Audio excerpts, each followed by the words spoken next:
اب یہ عبادت ہے کیا؟ جو عبادت اللہ کی کرنی ہے وہ عبادت کیا ہے؟ اللہ کو پکارنا عبادت ہے، وہ پکار خالص اللہ کے لیے، امید لگانا اللہ پر عبادت ہے، وہ خالص اللہ پہ لگائی جائے گی۔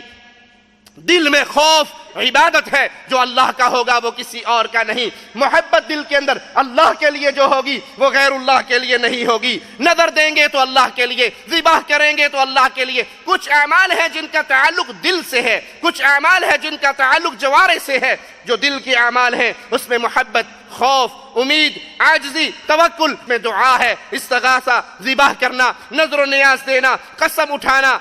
دعا کے بارے میں آئیے مالک کا فرمان سنتے ہیں۔ مالک فرماتا ہے وَأَنَّ الْمَسَاجِدَ لِلَّهِ، یہاں جہاں بیٹھے ہیں یہ کس کا گھر ہے؟ یہ مسجد کس کا گھر ہے؟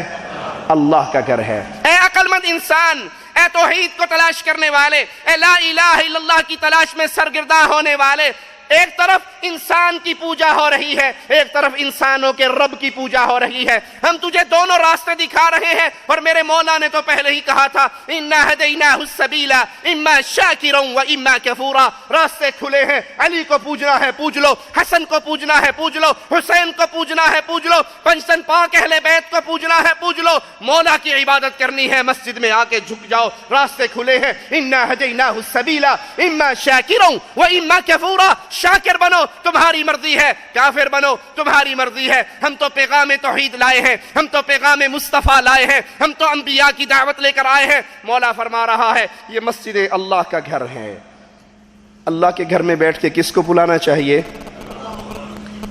فَلَا تَدْعُوا مَعَ اللَّهِ أَحَدًا۔ یہ مسجد اللہ کا گھر ہے، یہاں پر بیٹھ کے یا علی مدد کے نعرے نہ لگانا، یہاں پر بیٹھ کے بہاول حق کے بیڑے دھکنے کے آوازیں نہ کسنا، یہ اللہ کا گھر ہے۔ یہاں پہ جب بھی پکار بلند کرنا تو خالص مولا اور مالک کے نام کی کرنا۔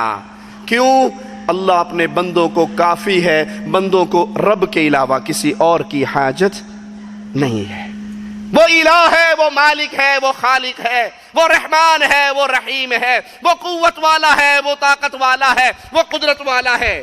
مالک کا فرمان جسے ہر نماز کے اندر اہل ایمان پڑھتے ہیں ایاک نعبد و ایاک نستعین، ہم خاص تیری ہی عبادت کرتے ہیں اور تجھ سے ہی، بولیے، تجھ سے ہی مدد مانگتے ہیں۔ آپ نے یہ آیات اور اس کی تشریح تفسیر بارہا علماء سے سنی ہوگی، میں ایک عقلی دلیل دے کے آگے چلتا ہوں۔ اے وہ بھائی جو یا اللہ مدد بھی کہتا ہے، یا علی مدد بھی کہتا ہے، قبر پہ سجدہ بھی کرتا ہے، مسجد میں آ کے اللہ کے لیے بھی جھکتا ہے، بت سے بھی مانگتا ہے، مٹی کے ڈھیر سے بھی بھانگتا ہے، بابا اور سائیں کے سامنے بھی اپنے ماتھے کو زمین پہ رکھتا ہے، اور پھر زبان سے اللہ کی عبادت کے دعوے بھی کرتا ہے۔ ہمارے اور آپ کے درمیان سمجھانے کے لیے، چھیڑنے کے لیے نہیں، چھیڑنے کے لیے نہیں، بلکہ آپ تک آواز پہنچانے کے لیے، پیغام حق آپ کے پردہ سماعت تک اتارنے کے لیے عرض کرتا ہوں۔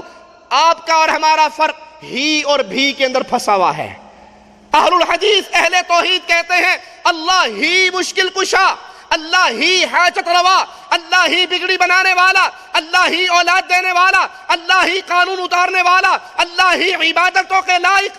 آپ کہتے ہیں اللہ بھی مشکل کشا، اللہ بھی حاجت روا، علی بھی مشکل کشا، علی بھی حاجت روا۔ فرق ہی اور بھی کا ہے، لیکن یہ ہی اور بھی کا فرق بہت بڑا ہے۔ بڑا ہے یا چھوٹا ہے؟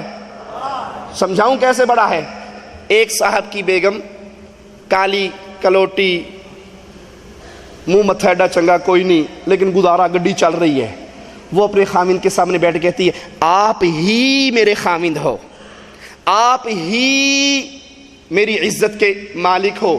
دوسرے کی بیگم جنت کی آئی ہوئی حور ہے، بڑی مس ورلڈ ہے، اور ریکارڈ توڑے ہوئے ہیں، جتھے جاوے لیٹا بند ہو جائے تاں بھی کمرہ روشن رہندا ہے۔ ٹھیک ہے، ایسی ہوتی نہیں، میں ویسے مثال دے رہا ہوں۔ اور وہ خاوند سے کہتی ہے محترم آپ بھی میرے خاوند ہو۔ نہیں پلے پڑا؟ آپ بھی میرے خاوند ہو۔ وہ کالی پیاری لگے گی یا گوری؟ غیرت مندو بولو، کوئی پٹھان ہوگا تو گولی بھی مار دے گا، سوچا یہ کیا بول دیا ہے۔ پنجابی اور کچھ نہیں تو کسونا پھیر جائے گا، نکل میرے کرو، یہ کیا کہا؟ میں بھی خاوند ہوں، کوئی اور بھی تیرا کچھ لگتا ہے؟ اتنا سا فرق ہے یا علی مدد کہنے والے یا اللہ مدد کہنے والے اور تیرے درمیان. تو کہتا ہے اللہ بھی مشکل کشا ہے, علی بھی مشکل کشا ہے, اللہ بھی کشتی پار لگاتا ہے, مولا علی بھی لگاتا ہے. ہم کہتے ہیں نہیں, اللہ کی قسم علی بھی اللہ کا بندہ, نبی بھی اللہ کے بندے, ولی بھی اللہ کے بندے, وہ سارے اللہ کے در کے محتاج ہیں, مولا کسی کا محتاج. ایاک نعبد, خاص تیری ہی عبادت کرتے ہیں, خاص تجھ سے ہی مدد مانگتے ہیں. آپ کو لانا ہے پیغام توحید کی طرف, آپ کو لانا ہے حق کی طرف. قرآن حکیم کی آیات کی روشنی میں آئیے مالک کا فرمان آپ کو سناؤں. کن کے بارے میں؟ محمد کریم کے بارے میں, اصحاب رسول اللہ کے بارے میں. مالک فرماتا ہے اذ تستغیثون ربکم, جب تم اپنے رب سے فریاد کر رہے تھے میرے محمد کریم میدان بدر میں اپنے سر مبارک کو زمین پہ رکھ کے مولا و مالک کے سامنے رو رہے تھے, دعائیں کر رہے تھے, زبان سے کہہ رہے تھے اللہ اگر میرے یہ 13 سال کی کمائی آج یہ شہید ہو گئی, ڈرتا ہوں قیامت تک تیرا نام لیوا پیدا نہ ہوگا. صدیق اکبر نے کہا تھا یا رسول اللہ صلی اللہ علیہ وسلم رخ انور کو اٹھائیے, ماتھے کو بلند کیجئے, مجھے یقین ہے اللہ نے آپ کی دعائیں سن کے اپنے فرشتوں کو مدد کے لیے نازل کر دیا ہے. وہ اللہ قادر ہے, اس اللہ نے اہل ایمان کے دل کو ڈھارس دینے کے لیے ملائکہ کو بھیجا, مسلمانوں کا دل مضبوط رہے. خوف خالص اللہ کا, اللہ کی عبادت ہے. اور اگر بغیر اسباب کے یہی خوف کسی بابا جی کا ہو گیا, اور جی بات تو ٹھیک ہے لیکن بابا جی کی اگر صندوقڑی میں صبح صبح 100 روپے نہ ڈالے چلتی ہوئی گاڑی کو الٹا کر دیتا ہے. ایڈا ظالم ہے بابا, 100 روپے پیچھے بندے ہی مار چھڑ دے. آؤ قرآن حکیم ہمیں درس دیتا ہے فلا تخافوہم, نہ ڈرنا ان سے. یہ کہنے والے بابا ٹانگیں توڑ دے گا, بابا انا کر دے گا, بابا فلاں کر دے گا.